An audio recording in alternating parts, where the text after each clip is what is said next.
Hello, my third graders. Welcome to our note taking. You should have just done your video lesson on the landmarks and culture of Mexico. And now we're going to take some notes down to help us remember those important things. So we're going to start with landmarks.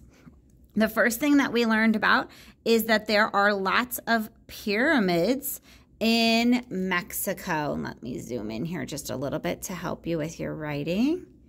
There are lots of pyramids in Mexico. Remember, we read about that one that has the 4 stairs on either side, and certain times of the year it looks like a snake is going up and down that pyramid.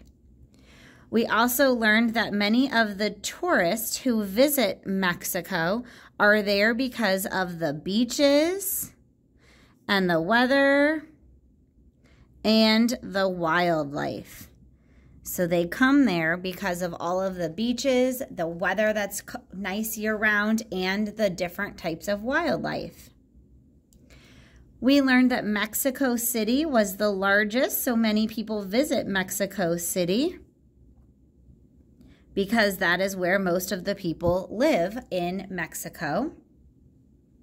We also learned about the migration of the monarch butterflies and how they come down to Mexico from November till April, so during those winter months, in order to stay alive. So they migrate down, and then in April they make their way back north. And you can see hundreds of thousands of monarch butterflies. We read about Copper Canyon, and remember that Copper Canyon, we could fit 4 Grand Canyons in it. Canyons, not a G, sorry. So 4 Grand Canyons can fit inside of Copper Canyon. That's how big it is. And then we also learned about the gray whales, that if we go to the Baja California, off the coast, you can often see the gray whales that have migrated there to have their young. So visiting Mexico, we can see their pyramids, we can go to the beaches, have lots of wildlife to see, visit Mexico City. If we go from November to April, we can see the monarch butterflies. We can go through Copper Canyon and ride the train and see the gray whales. All right, let's talk about the culture. So the first thing we talked about is the most popular sport, which they call football, but is really soccer to us, is the most popular sport in Mexico. And you might even see when that is on TV that there's no one out at the beaches or restaurants because they're all watching the game. We also learned about the charreta, which is that Mexican rodeo, where they ride the horses, they do bareback, the women wear fancy dresses saddling, they do roping, so that charreta, which is the Mexican rodeo.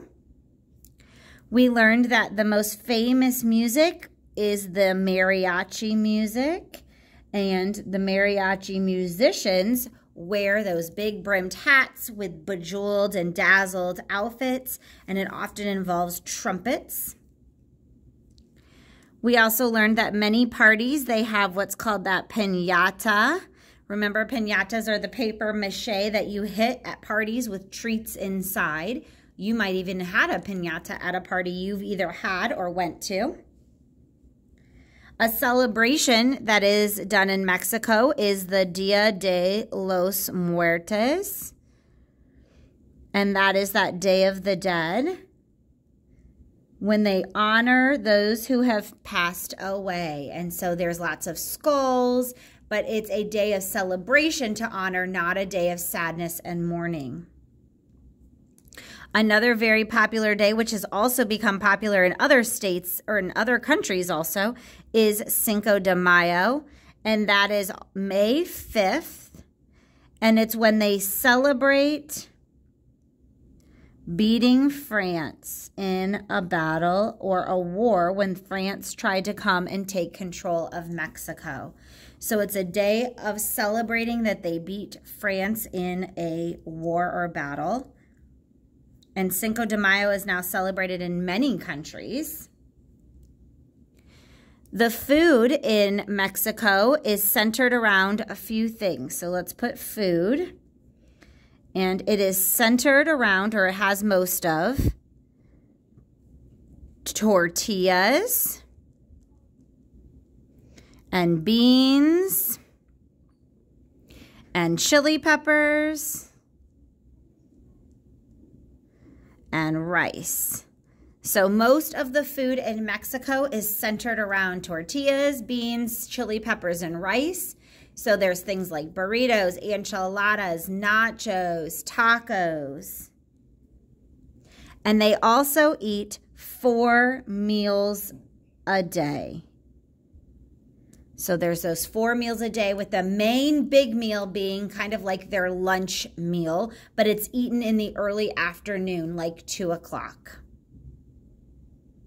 All right, so that is some information about the landmarks and the culture of Mexico. Next time I see you, we're going to talk about the government and the money.